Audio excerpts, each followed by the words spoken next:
Opposite the Blagden, we have the War Memorial.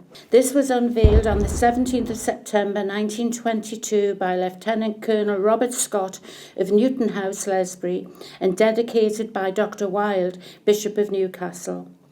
A wrought iron statue of St. George resting on his sword is on top of the granite column and base, the total height of which is 14 feet. There is a stepped octagonal base with moulded corners and inscriptions inlaid with lead, carrying a tapering square shaft of polished stone with a wreath at the foot which dates 1914 to 1919.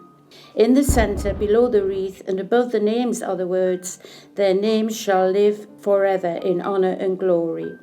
The pedestal is in 2 stages.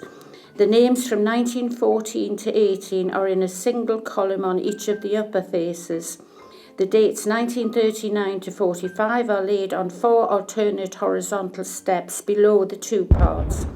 The names from 1939 to 45 are in a single column on each of the 8 lower faces.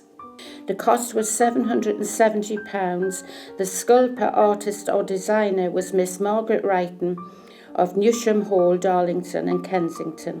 Brass moulders William Stevenson Patterson's son were commissioned to make the brass statue at their foundry in East Cramlington.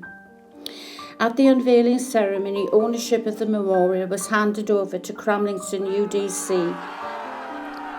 The site was in a park in the centre of the village, leased from Lord Ridley. In 2007, the sword was stolen.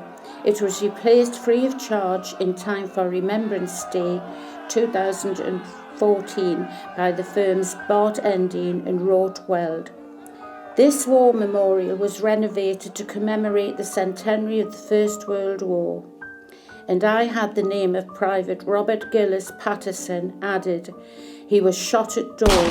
There were over 300 of these soldiers shot at dawn for possibly being absent from post. They were all pardoned at the centenary of the First World War. ABT Coulthard. He went down on the HMS Hampshire on a secret mission to Russia, and Kitchener was on the ship, and him and his staff died. They nearly all died. Opposite the Blagden is the Fox and Hounds, now called the Four Ladies. In 1860, Richard Fiennes lived in a cottage formerly the Fox and Hounds.